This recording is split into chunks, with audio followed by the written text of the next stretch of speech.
Tarde, turminha, tudo bem com vocês? Aqui quem fala é a professora Elisângela e nós vamos de hoje de mais uma aula de Ciências Naturais.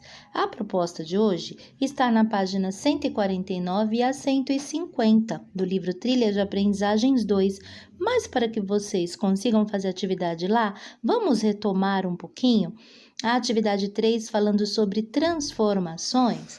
Como assim, transformações? Então, vamos lá retomar. Falando sobre os fósseis, como nós já vimos anteriormente, são restos ou vestígios de seres vivos que viveram na Terra há mais de 11 milhões de anos. E para que ocorra a preservação desses organismos em fósseis, são necessárias condições muito especiais e raras. Que condições são essas? Que seja interrompido a sua decomposição.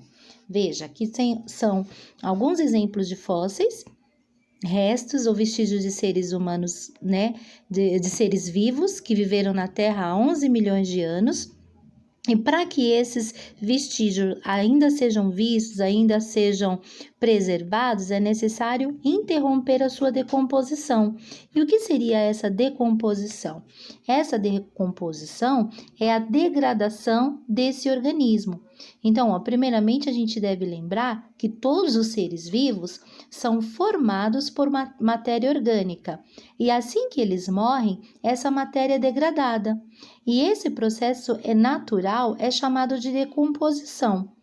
E quem é responsável por essa decomposição são os fungos e as bactérias. Então vamos lá.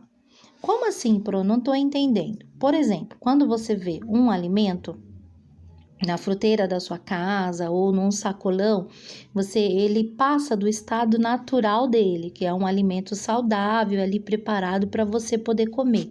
E ele começa a apodrecer, a ficar esbranquiçado ou preto, no caso da banana, é porque ele está entrando em decomposição. Esse processo que ele entra de decomposição, ele é fundamental para a manutenção da cadeia alimentar, além de evitar que o planeta seja um grande depósito de seres mortos.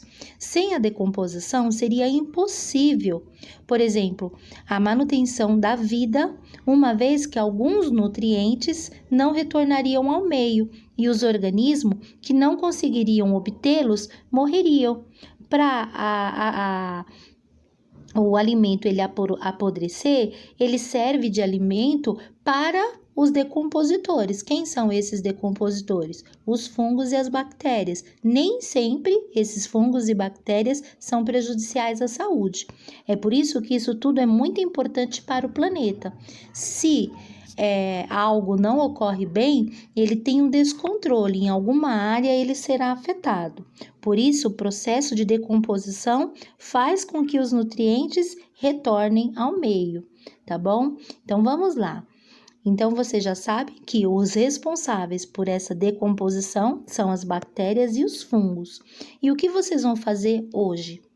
Na atividade da página 149 e 150. Vocês vão colocar aí nessa tabela do lado, vocês vão observar as imagens e vai registrar de onde os organismos estão obtendo nutrientes, ou seja, os alimentos e energia que precisam para viver. Por exemplo, no caso da laranja, que ela está cheia de bolor, os fungos e as bactérias estão recebendo alimentos, nutrientes, através de quem? No caso da laranja, da própria laranjeira. Aí vocês têm outras coisas aí. A laranjeira, a maritaca, a formiga, o ipê amarelo e a orelha de pau.